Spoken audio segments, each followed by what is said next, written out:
Our next speaker, Jeff Henderson, grew up on the tough streets of South Central LA and San Diego, and by the time he was 19 years old, he was running a $35,000 a week cocaine business, and for his crimes, he spent 10 years in prison. So what happened after that? Well, let's see.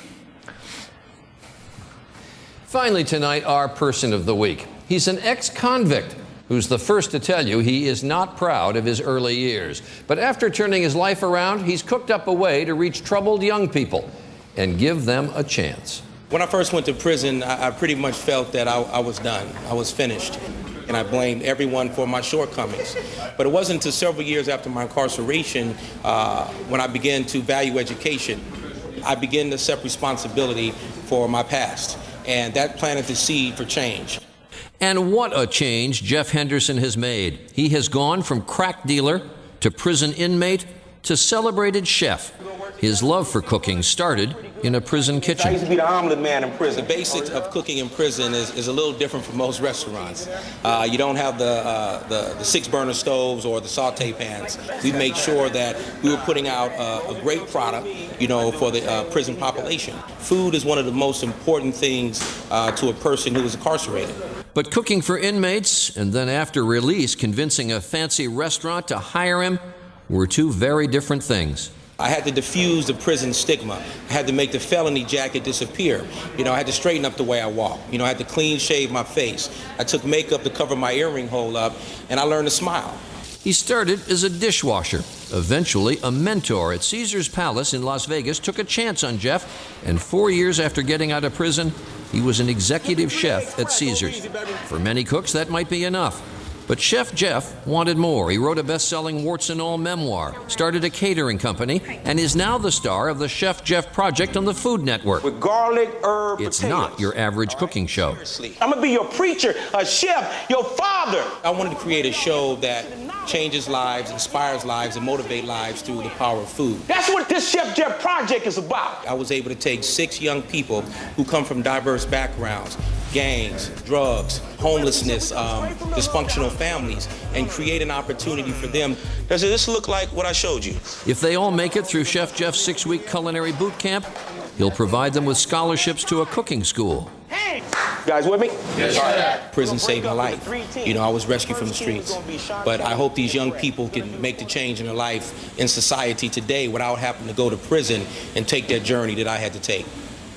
But Chef Jeff hasn't forgotten his brothers still inside. There's a lot of people who've been to prison who's successful out there. They just don't talk about it. I talk about it. I know for the rest of my life that I'll be giving back, trying to fix the wrong. I'm not proud of what I've done in my former life.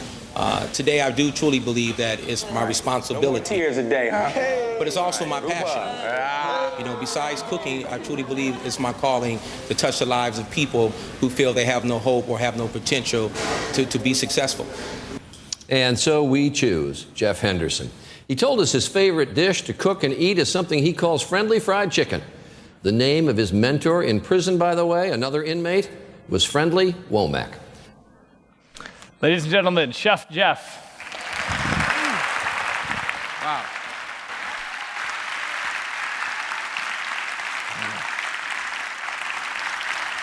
Welcome.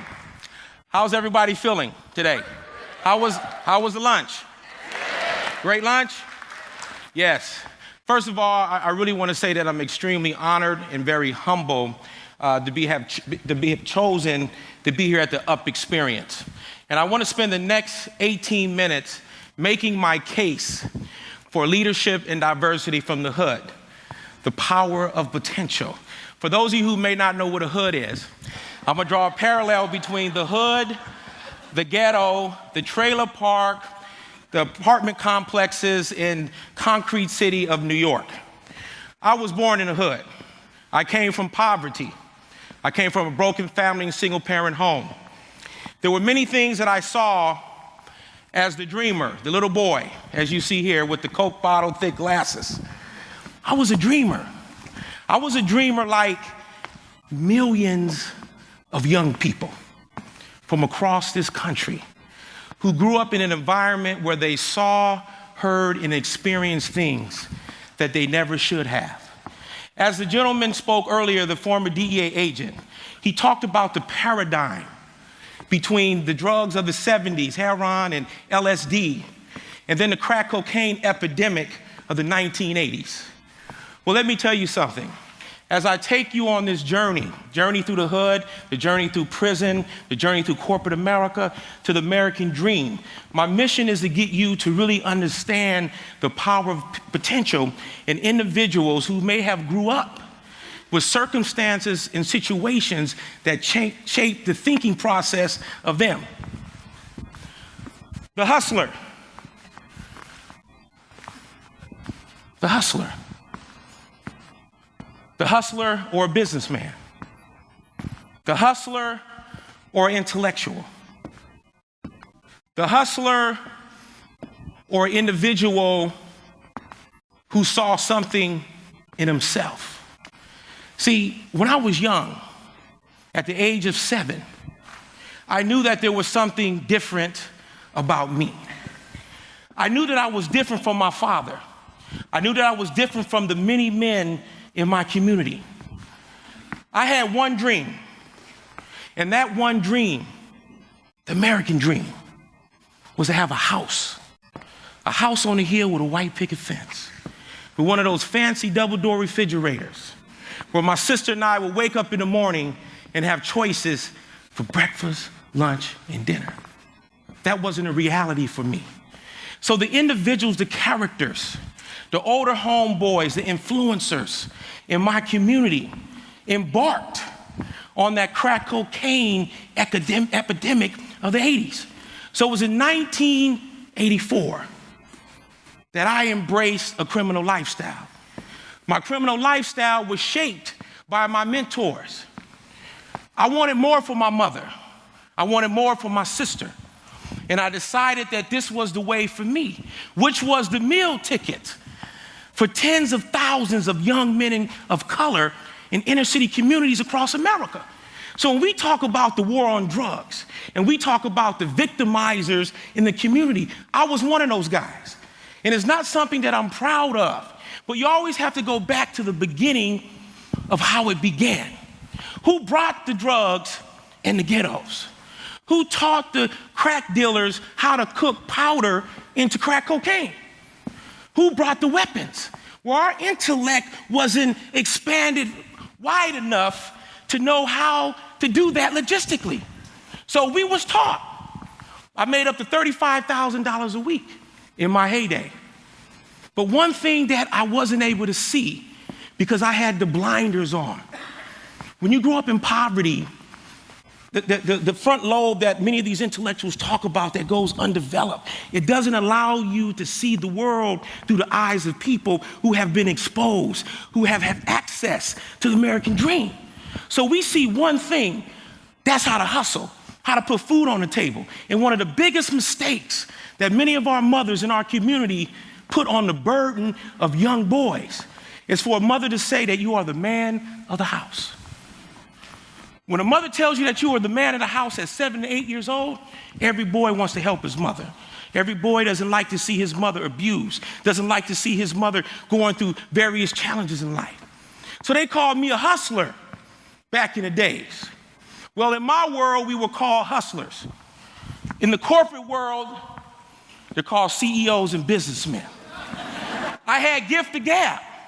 I was the gab master. I used to talk a lot. I was slick. In the corporate world, they call that a master communicator. Okay? So here were the parallels between the street hustler, the multi-million-dollar drug dealers, who never used drugs, who never was a part of gangs, who never carried guns. So what does that tell you and it tells me about people from this demographics?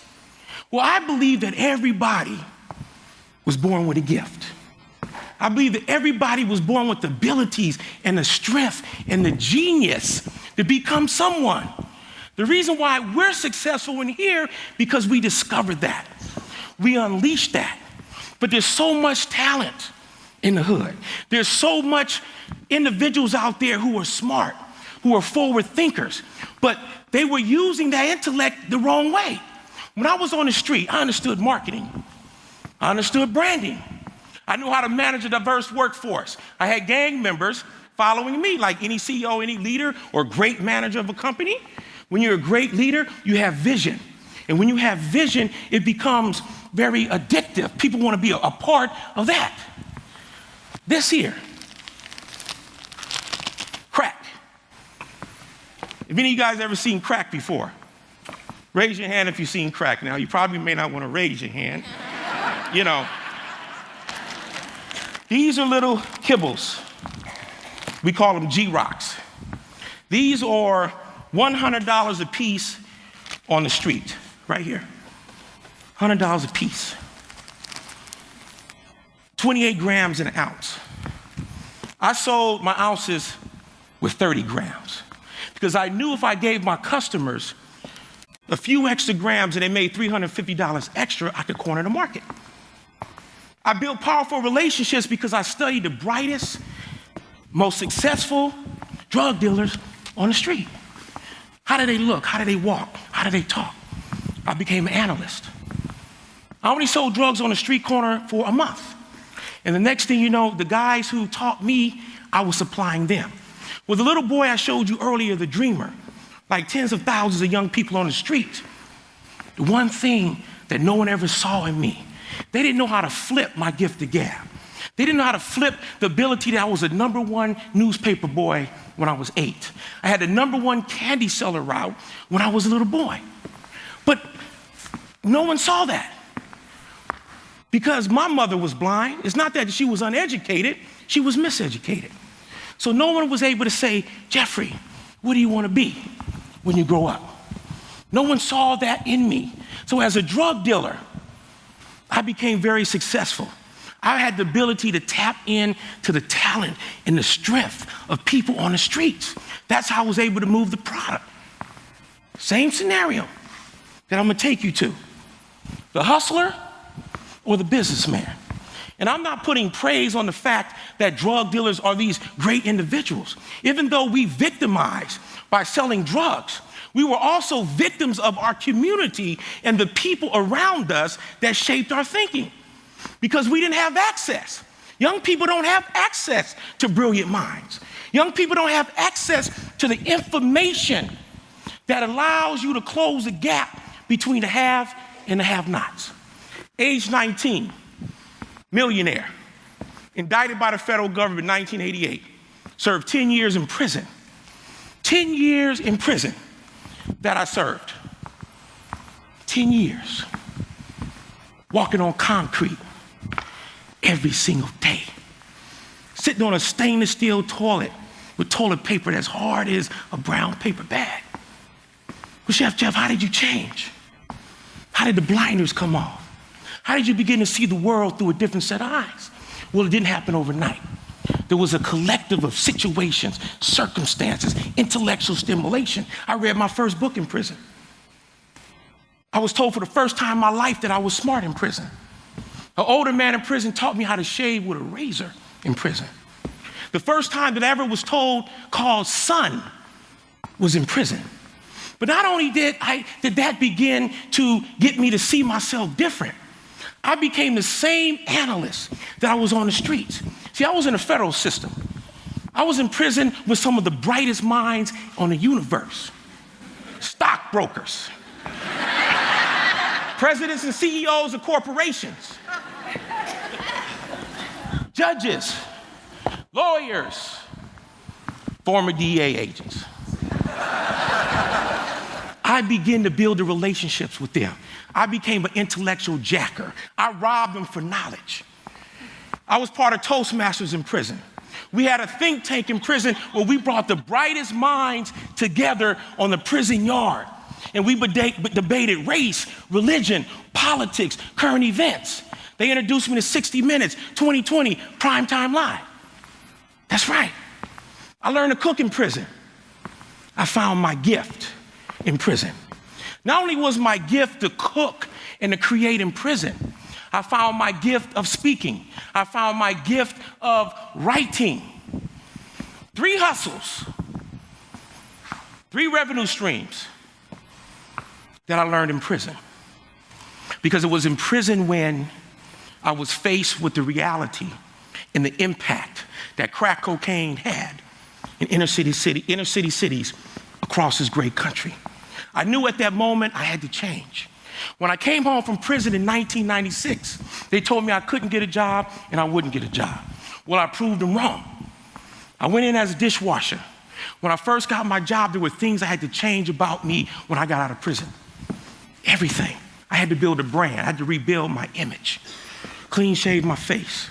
Took makeup to cover my earring hole up. No tattoos. Quit lifting weights so I wasn't big and bulky. I got my teeth fixed, a $2,600 grill. Look at that. Because I understood the importance of a smile. I had to make the felony jacket become transparent. I had to make it disappear. I even had to straighten up the way I walk, because I still walk cool sometimes. So this is how I used to walk. So I had to get my corporate swag down, right?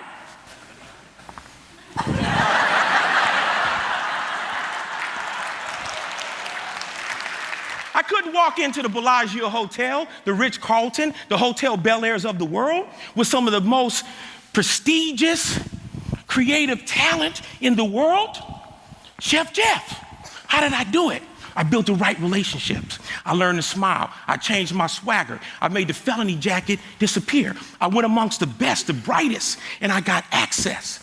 And I realized in prison, when I studied these white-collar guys, multi-millionaires, Rosario Gambino, head of the Gambino crime family in New York City, Ivan Boesky, the co-defendant of Michael Milken, these were the characters who shaped me, but not just me, but many men in prison. Our friend David Egelman earlier talked about 30% of people go to prison have a mental health issue. But what about the 70 that doesn't? Where do we go wrong? When do we make the wrong choices?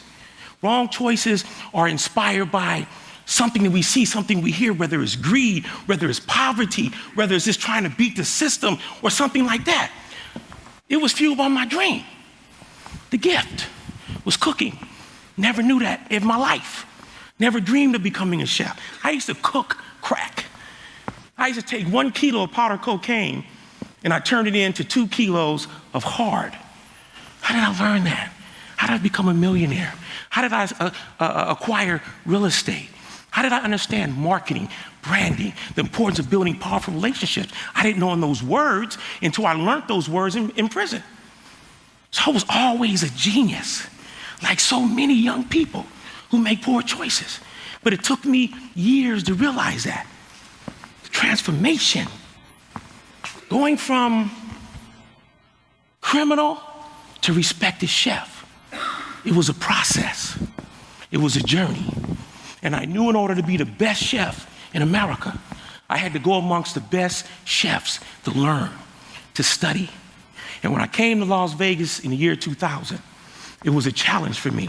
I wanted to work at the world famous Bellagio Hotel. And the Bellagio, I call it the Big B, the Bentley of them all. It took me 3.5 years to get a job at the Bellagio. I changed my walk 3.5 times.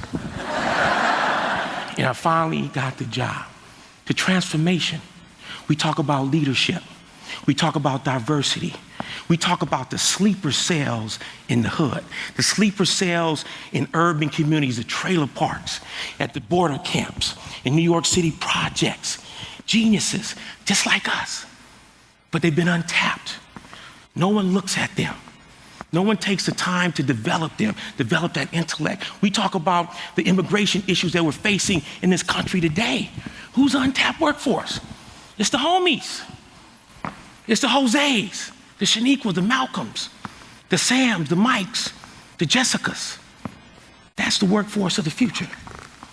And I'm gonna close out, talk about the faces of poverty in the American dream. The American dream. Why not? Why shouldn't we live the American dream? Why shouldn't the young people like at Kep High School that I went to speak at yesterday, they look like these young people, Latino, poor whites. Doesn't matter where you come from, what religion you are, what your story is. Everybody has the power of potential. Everybody can change.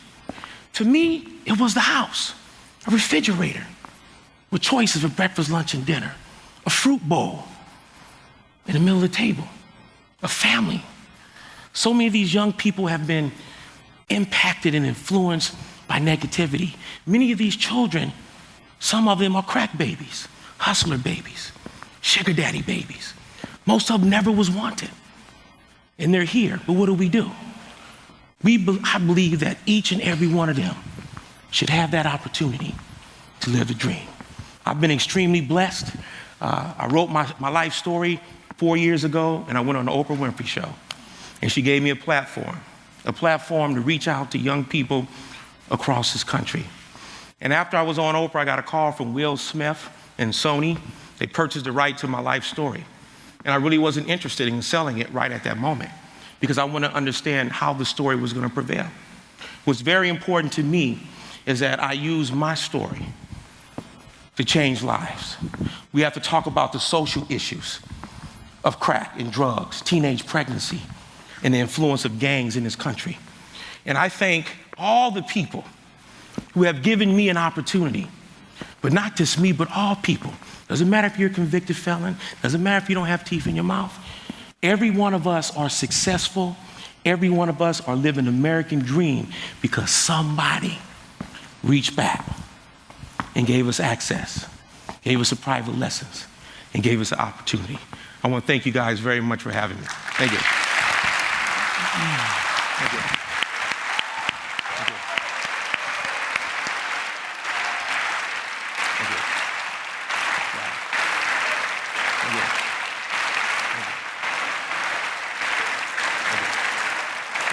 Wow.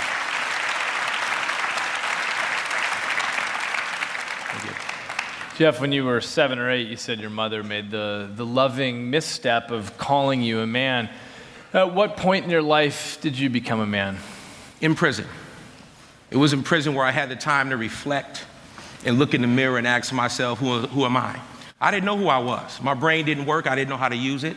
I fell victim of what people said would happen to me. I would wind up in prison. So I heard that in my life, and I wound up in prison.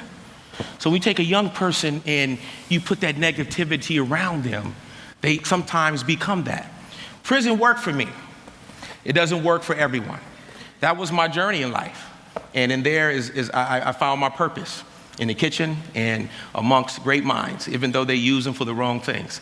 And the only difference between them and us was the product, and I understood that. And I came home and able to be successful. Jeff, thank you so much. You.